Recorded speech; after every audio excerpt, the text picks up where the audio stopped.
Hi guys, Tucker here with a new video, and this video will be talking about the latest class changes for PvP next week. And I'm actually excited for some changes and a bit like worried for others, but I'm going to talk about it step by step. Um, but it's a big patch, and I feel like for Tempo 1.7 you will not see a lot of like class changes or class balancing because this patch is quite big. I would have maybe thought they would have put this list towards Tempo 1.7, but I guess they think Tempo 1.7 it's not really a balancing patch anymore. Anyways, we'll see whenever it comes out. Let's talk about this patch. A lot of PvE changes, but also a lot of PvP changes because there is a lot of like crossover. You will see. So there is nerfs to Guardian Druid's survivability that can affect RBGs, but I don't know how much. I don't think Urso's Fury is that important in RBGs, in my opinion. Although Frenzy Regeneration are nerfed 30%, I mean that's quite big. But anyways, the one big change that Demon Hunter has now, and I don't know if I'm excited about it because it will change the meta somehow, some way. A lot of like those changes are going to be meta changing changes. So you will see probably a tier list for me or from other content creators about this patch. I think it's big enough to actually talk about a meta switch. Having Demon Hunter, you cannot kick I beam anymore. So So it means if you want to stop I-beam, you have to stun, fear, or like do a mini CC, but an interrupt or a school lockout, so a like for example a silence. I think a silence also applies on that. It will not be interrupted anymore. So you will have full value on I-beam. So playing an I-beam build will not be punished too much versus people that actually interrupt you while I-beaming. So this is going to be a big change. You will have lots of value, especially since you will see a lot of changes on the PvP side of things. But this is actually very big, more bigger than you would think, since a lot of like the tier set, the talents are going towards the I-beam play style, so it's going to be, I think, better for most Havoc Demon Hunter. Mages got a big nerf, fixing an issue that caused massive visibility to cancel inconsistently with no direct action taken. These changes also adjust the timings of when Mass Invisibility is removed from spell cast. Mass Invis now cancels when beginning a cast instead of when it ends, so which is consistent with other invisibility effects. So whenever you're going to do a Mass Invis and you're trying to do a Ring of Frost or a Polymorph or for example, Arcane Surge, you're going to be visible from the beginning of the cast and not whenever the cast is already landed. That's actually a very big change. You will not be able to Ring of Frost anymore from Massive Vis, so now you will be able to see the Ring of Frost, so that bug is also gone out of the window. Except if the bug is provoked for something else. This is actually a very big nerf for Arcane. Frost, no, not really for Frost, but mostly for Arcane. Arcane is going to suffer mostly for that. I think Fire Mage doesn't really play with Mass Invis, and so doesn't Frost Mages. But Arcane Mages, they kind of played with a Mass Invis because it was actually easy to take as a PvP talent to reduce it to a 1 minute CD. So this is really big, really big. There's a few nerfs on the PvA side of things: Flame Strike, Flame Patch, Incendiary Flames, and Conflagration. Those are all AoE nerfs for PvE. It can also be applied for PvP, but not a lot of people actually play the AoE playstyle of things on arena. Maybe in epic BGs, but we don't really care about that. Mistweavers are going to get a few buffs and nerfs. A buff towards the ancient, actually all buffs. Excuse me. So a buff for PVE on the ancient teachings doesn't apply for PvP. Yulon's Grace can now stack up to 15% instead of 10% and stacks 3% per second. That's actually a very big survivability buff. Chikukun's absorb is increased by 100%, so that's a big buff as well. And Enveloping's breath's healing decreased by 12%. This is a nerf, excuse me, I didn't see this line. So this is a nerf. Overall, I think it's going to be stronger for arenas. A bit less, I guess, throughput with Enveloping's breath. But I think Chi Cocoons, if I don't know if you're playing, that's not like Cocoon. It's not. Is it the real Cocoon?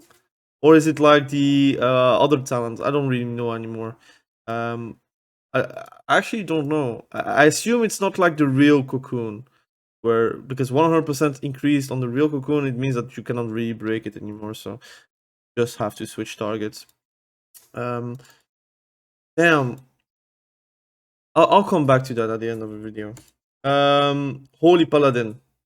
That is a change I really dislike. All damage decreased by 10%, which is clearly a PvE nerf, because in PvE they do a lot of damage because you have a lot more time to do damage, and with that way also do a lot of healing.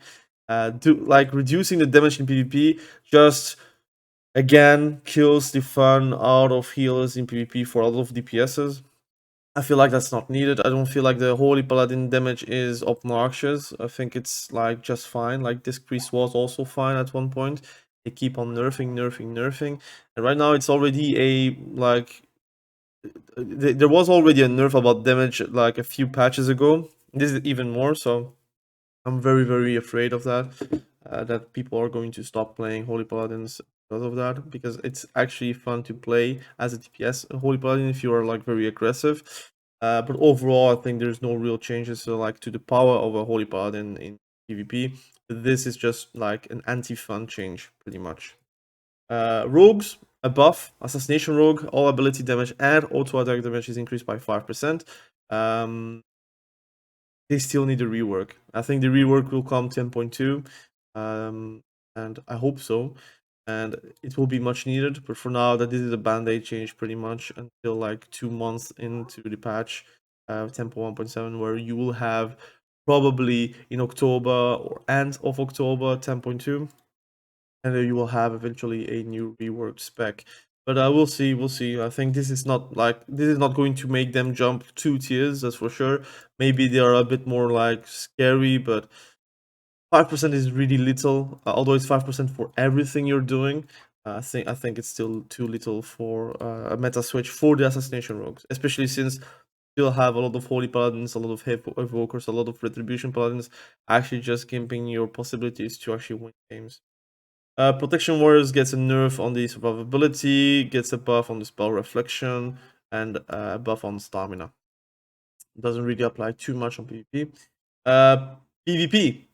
Death Knights, they get a aura nerf on their necrotic aura, so that's unfortunate because that's the PvP down that everyone actually takes, even as a frost decay. So you actually nerf Pulse Decay also by 4%. But Necrotic Aura now increases magic damage taken by 4% instead of 8%. Frost Decay, they get some cool changes. Dead of Winter now increases the cooldown of Remorseless Winter by 10 seconds. I think it's an instant pick now. Nobody will like take it out of their PvP towns. I think it's now too much worth to take it instead of like having like not like 10 seconds is quite nothing, and you're setting up goes anyway, so it's going to be easier to do goes and it will be more coherent, I think.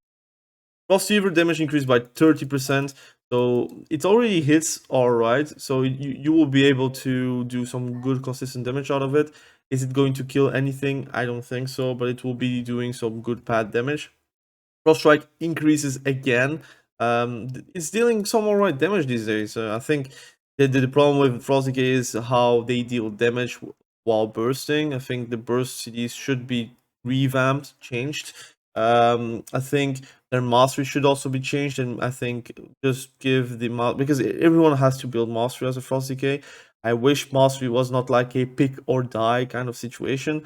So if you actually spread the mastery as intended, so if you think Frost Decay season 1 should be 50% mastery, for example, you should give that 50% for kind of free, and you're trying to change the mastery to a certain other level, or at least like nerf it a bit, but change it to a way where you're not going to pick mastery over everything else the whole season, the whole patch, the whole expansion. That applies for a lot of specs, but I think Frost Decay is like the one spec that actually really wants mastery from the beginning of the expansion to the end of the expansion. It's already the case since a few expansions, so I hope they kind of like see mastery as a problem at one point and change it for every single spec to a certain point where mastery is going to be something bonus, but not something you want to pick every single time for every single spec.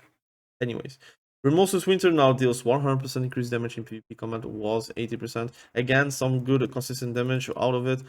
You can take a lot of PvP, a lot of talents to actually increase the damage drastically. Now, is it going to be killing people? I don't think so, as you're still going to kill, like in Pillar of Frost goes. You still have to run away most of the time, but I think you can still like do something out of it. I don't think they're going to jump 2 tiers because of it. It depends on how big the changes for Dead of Winter, and also like the changes to consistent damage. Is it going to be enough to kill people while like not bursting? A lot of changes for having Demon Hunter. Like again, I think they're going to be very strong this patch. I think survivability is like the one thing that Demon Hunter actually lacks at one point, because if blur is gone and darkness is gone, they're really killable, especially for casters, because if they jump in the air, like they're like headless chickens, easy to kill. But Chaos Strike Annihilation damage is now increased by 10% in PvP combat, which is going to be quite nice for consistent damage. Eye Beam is no longer increased in PvP combat. That's a nerf, but you do remember, not interrupted anymore. So you will have full value eye beams at all times. It's going to be quite interesting. Isolate Prey no longer has reduced duration bonus for Chaos Nova, so I think it's now a 4-second stun at all times. It was 3 seconds because it was like reduced by 50% PvP combat. So I think it's 4 seconds now. So it's going to be quite impressive. Their pressure they can make. Torrent is also now buffed by 9%, which is also quite big. I think it's going to be very interesting how Heavy Inventor are going to play. Every single talent that they're actually picking are getting buffed. Essence Break, something that some Demon Hunters don't pick anymore and some Demon Hunters does, is now nerfed. So they're buffed by 50%, so from the 38%, so it's going to be 19% now. The bonus damage on Chaos Strike and Blade Dance, but also damage is now reduced by 10% instead of 20%, so you're going to have some good bursts with SS Break. I think overall the most important talents that you have to see for the buffs are like the Ice Bray and Soulrend, and also I being not able to be interrupted anymore is very big for Demon Hunters. I think it's going to be quite interesting how they're going to play from now on. Balance Druid got a nerf on their PvP talents, which is Moon and Stars. Now reduces interrupts and silences by 50% for 6 seconds instead of 70%. 10 seconds. So that's also a very big change. I don't know if they're picking this every single time, but whenever they do, at least it will be nerfed. Augmentation Evoker gets a nerf on the survivability, on the healing, on the effectiveness of a healing spell. So Verdant Embrace is going to get nerfed by 25%. Molten Blood is now effective by 50% instead of 70%. Panacea healing decreased by 20% in PvP combat. Aban Might is going to be nerfed versus for your allies, but will be buffed for yourself. So it will be 10% buffed for yourself instead of your allies. Prescience now grants 6% critical strike chance as a buff instead of 3%. And just overall, they're giving more power towards the Augmentation Evoker and taking out the, again, support aspect of the Augmentation Evoker. Again, I think they wanted to try support playstyle in PvP. It didn't really work since you only have one support class spec. So I assume for now they're going to backpedal until they are like fully fleshed DPSs, and until they actually add other like support specs into the game. Hunters, they get like a bit of a buff. MM is going to hurt, and also Survival Hunter. Explosive shot damage increased by 20%, which is insane for MM. A bit less, like BM Hunter doesn't take an explosive shot, so that will not apply. But they do get a hefty buff on kill shot. So it was decreased 9%, now it's increased 10%. So it's a 19% buff from that point, which is going to be quite nice. But kill shot is not something that scales very well for Beast Mastery, because you don't have a mastery that actually increases the damage that you're doing yourself. So for example, kill shot, barb shot and such, mastery doesn't affect it. So it's not going to do like the damage that, for example, a marksmanship hunter would do. But marksmanship hunter also gets a buff, which is also very bizarre, because I think they're doing some good damage, but This is going to be like over the top damage, like effective. Master and Marksman talent effectiveness in PvP increased from 7 to 15% to 12 to 25%. So it's going to do insane dot damage. Rapid fire damage is increased by 40% instead of 25%. So that's going to do a lot of damage. Rapid fire is going to hurt. And I look forward to see what marksmanship is able to do. I think overall they're going to be in a steady space, and I look forward to see what the meta is going to be. So I'm very excited about it. Dampen harm, minimum damage reduction is now 25% instead of 30%. A nerf to monks in general because they're very sturdy right now, especially windwalkers. Priests, they get a buff on their powered shield by 15%, so no longer reduced by 50% in combat. So your overall shield is going to be interesting, but your Ages of Wrath, which is a talent, increases powered shield by 20% instead of 30% and decays by 2% every second in PvP combat. This is a nerf, but it also opens up playstyle changes, so you can play a bit more aggressive because you have more powered shield power. You don't really have to take Ages of Wrath. I think you can still take it. You will benefit it like a bit more than usual. The thing is, you're going to lose 10% and you get a 15% buff. Now, is it going to be more worth to go for Ages of Wrath or for any other talent, for example, that actually gives you more damage or more burst damage? We will have to see. I think just in general, that's a good step in the right direction, but I would really like them to buff atonement healing again, like very hefty. So you can actually like be rewarded for dealing damage, and that is the playstyle with Disc Priest. I feel like Holy Priest is doing more damage than Disc Priest these days, and that's how I feel, especially in burst situations with Holy Fire.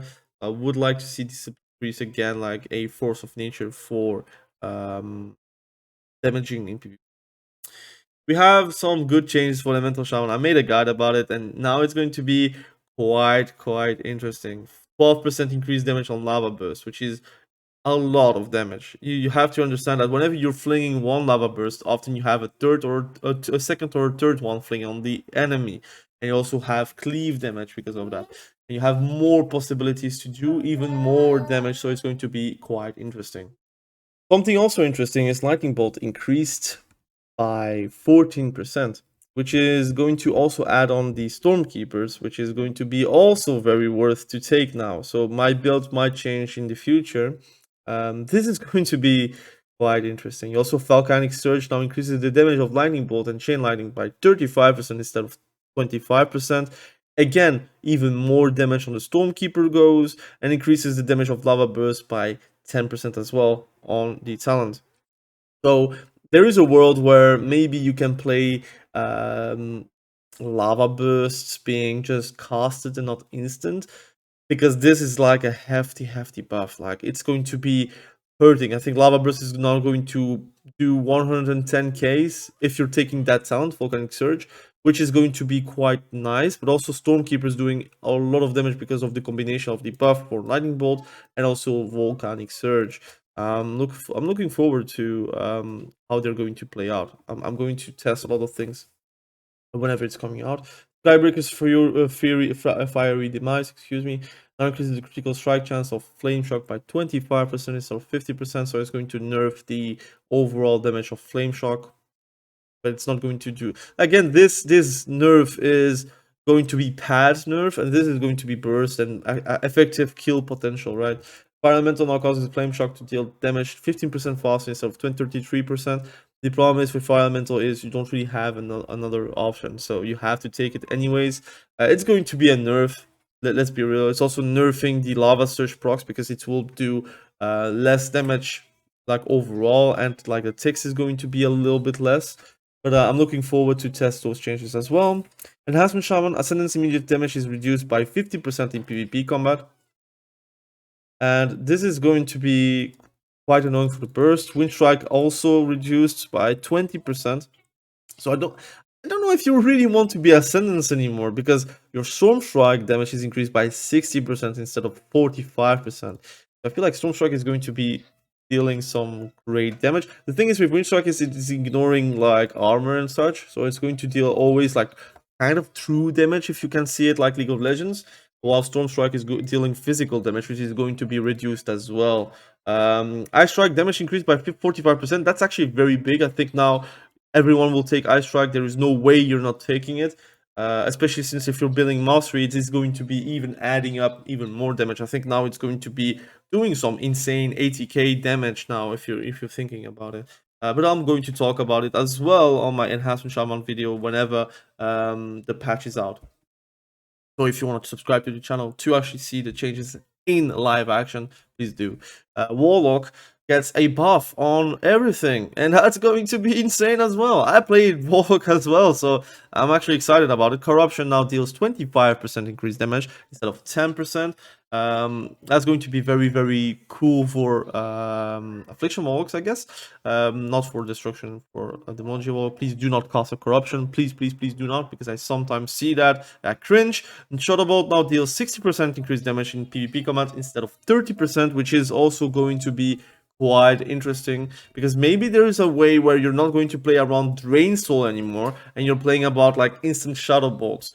Is it going to be that good for affliction? I don't know. I will test it, but there is a way where you can actually play around that, and instead of like locking yourself out with a cast that is going to get kicked, shadow bolts, instant shadow bolts, you cannot get kicked because of that. So I will test those changes for you guys.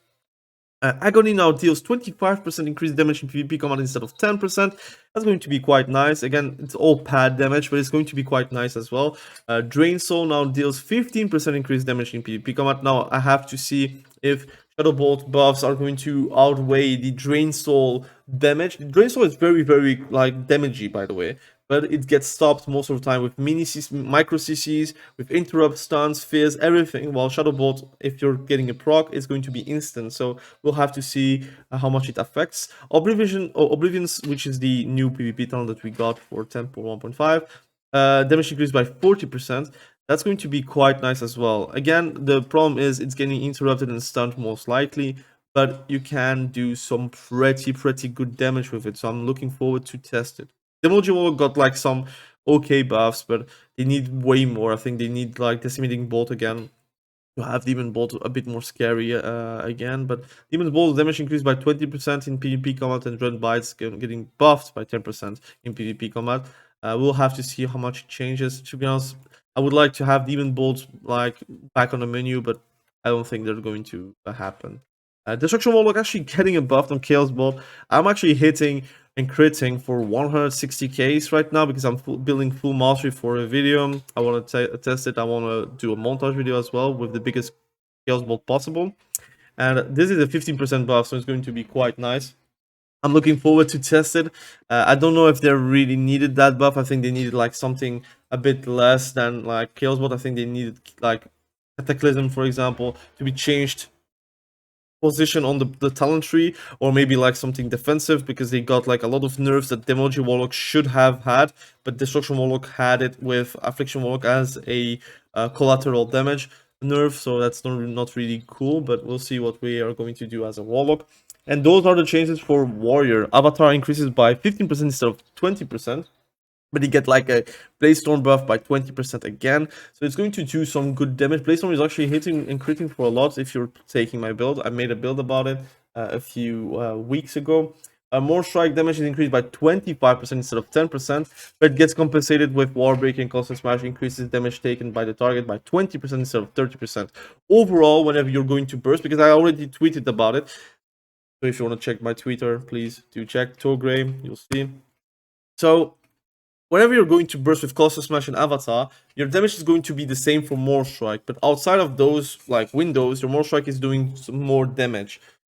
Is it good? Is it bad? I don't know. What I know is, if I'm looking at that, I'm looking at a nerfed warrior. Because let's be real, you play around Rend, you play around Deep Wounds, or if you play around my build, you're still playing around Avatar and Colossus Smash. You're going to get nerfed overall with your other abilities, which is Colossus Smash is going to get nerfed because automatically if you're doing Avatar, it's going to do 5% less damage on Colossus Smash. Your Spear of Bastion is getting nerfed. Your Thunderous Roar is getting nerfed because of that. Because again, whenever you're bursting, you're going to use those CDs. You're not going to use them outside of those CDs, right? Often. Your Bladestorm is also, it's not really nerfed because you get a 20% buff, but whenever you're getting like your rotation up with Avatar and Close Smash, you're going to have only a 5% buff on Bladestorm because it's going to be reduced overall. So again, you have to see it like the bigger picture. I think they are on the right direction, but they should again take a look at martial prowess. They should take a look at the execute talent, so that gives more damage to more strike. Those are like hyper nerfed. It's not even like worth to take it, but you have to take it because there's nothing else in contrary. So like in comparison, so I think they should like look at the talent tree and see, look, in PvP we would like to have Arms Warrior being this. Now right now it's a bit directionless. Spear of Bastion should be a 1-minute CD currently because it's a physical spell, so now it's easier to get out. While in Shadowlands it was an arcane spell, so it was harder to get out, for example. And the damage was like arcane, it's not physical, so it's going to be doing more damage as well. So I will have to see. I think overall it's a somewhat really small buff, but whenever you're bursting, is going the small buff is going to get nullified by all the nerfs that you get for all abilities. So we'll have to see. I'll have to see. Fury Warrior gets like something very interesting, Onslaught. And if you have seen my community post, I actually critted for 160k on Slam, which is insane. And there is a world where you could play Onslaught with the Slam talents and without Odin's Fury to have consistent damage at all times with a lot of damage, a lot of oomph every time you're going to hit.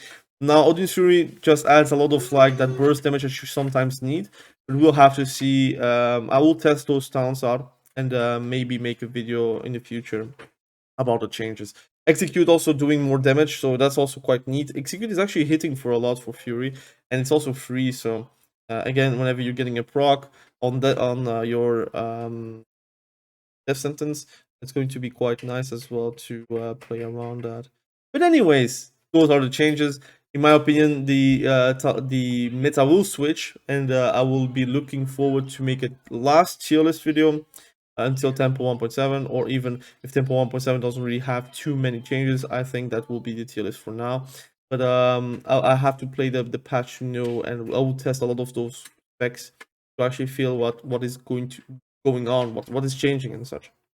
But anyways, if you like those kinds of videos, like analyzing PvP, spec guides, solo shuffle sometimes, everything, please do subscribe to the channel.